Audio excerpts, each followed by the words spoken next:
Je trouve que dans la vie, en général, on apprend tellement de choses de la musique et la musique nous permet d'être plus épanoui, d'avoir plus confiance en soi sur beaucoup de choses. Selim Mazari est un jeune et incroyable pianiste qui travaille au quotidien pour rendre accessible au plus grand nombre la musique qu'il joue et qu'il aime. Aux Folles Journées, il nous a fait découvrir des variations de Beethoven.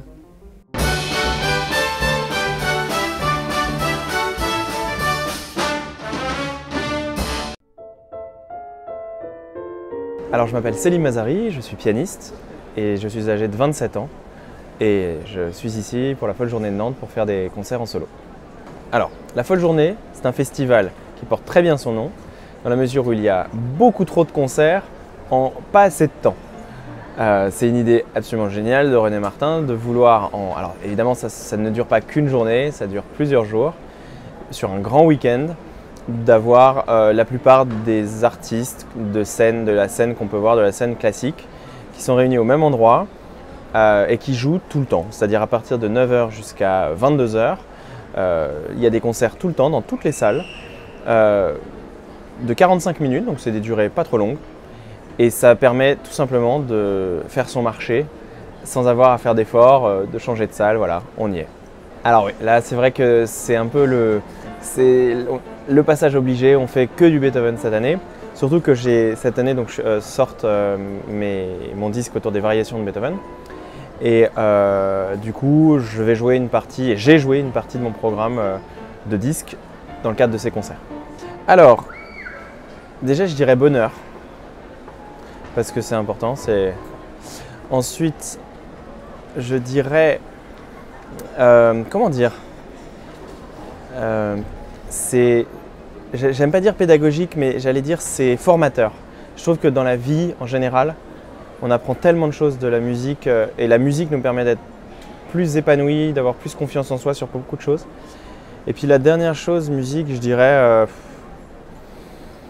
que c'est transcendantal, c'est qu'il y a quelque chose que, comme les mots, c'est quand même l'un des rares, ça fait partie des arts où les mots n'expriment pas les choses. Et la peinture aussi a ça évidemment, mais donc on exprime des émotions sans les mots. Et donc on peut aller finalement beaucoup plus loin que l'on ne croirait. C'est surtout d'abord beaucoup de travail avant de pouvoir déjà maîtriser un peu le son. Parce qu'au début on travaille les notes qu'on apprend d'un morceau, mais on ne se concentre pas trop sur la qualité sonore. C'est quand on affine à force voilà, c'est comme, dans le secteur aurifère, lorsque des gens extraient de la boue, des tonnes de boue pour au final avoir une poussière d'or. Bah, c'est un petit peu ça, c'est qu'on travaille beaucoup. On cultive un idéal sonore et puis même, je dis ça, mais il y a une grande part des choses qui se passent de manière assez inconsciente. Il y a aussi l'acoustique en jeu, il y a le piano en soi, donc il y a tellement de choses, de paramètres que ça nous dépasse. J'ai quand même eu la chance et le bonheur de jouer il y a 5 ans, de partager la scène avec Yo-Yo Ma, qui est un extraordinaire violoncelliste. Et d'avoir partagé la scène avec lui, on a joué ensemble les Fantasiestücke de Schumann. Et c'était même pas un rêve de gosse parce que enfant, je pensais même pas qu'un jour ce serait possible de jouer avec quelqu'un de cette envergure. Donc, et c'était un moment extraordinaire parce que c'est une personnalité généreuse, c'est un grand musicien, mais pas que, c'est aussi un grand homme. Ah, très sincèrement, d'abord je me renseignerai un petit peu sur la personne parce que musique classique c'est un grand mot, ça embrasse tellement de choses. Il y a des gens qui adorent des choses comme par exemple, évidemment du Chopin, c'est quelque chose de très universel. Mais il y a des gens, ça leur parle moins. Je connais des gens par exemple qui adorent de la musique assez trash, genre contemporain, voilà. Et Chopin, pour eux, ça leur passe au-dessus. Alors que c'est des gens qui ne connaissent pas du tout la musique classique. Évidemment, voilà, je pense que du piano, je dirais évidemment Chopin. Beethoven, c'est quand même très beau, mais il y a quand même, peut-être du Mozart. Mozart, c'est quand même quelque chose d'universel. Justement, les questions auxquelles j'aime bien répondre, c'est les questions que j'anticipe pas. Les questions qui me font réfléchir et qui derrière me permettent de progresser aussi, même moi-même dans mon métier.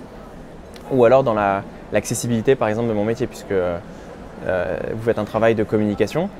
Donc il y a vraiment la volonté de rendre les choses accessibles. Donc ça me permet aussi de travailler, moi, sur ce que je dois dire, sur comment je dois le dire les choses. Donc non, la bonne question, c'est celle qui me surprend. Actuellement, c'est vrai qu'il y en a tellement. Allez, le nom me vient, mais peut-être demain je ferai une autre réponse. Peut-être Arkady Volodos, dans les pianistes vivants, qui est justement quelqu'un qui a une patte sonore extraordinaire. Vous mettez 10 pianistes, 10 bons pianistes sur un piano et lui il arrive derrière et il n'aura pas le même son que tout le monde. Merci beaucoup d'avoir accepté de répondre à une question. Je vais vous laisser aller Merci beaucoup. sur France Musique.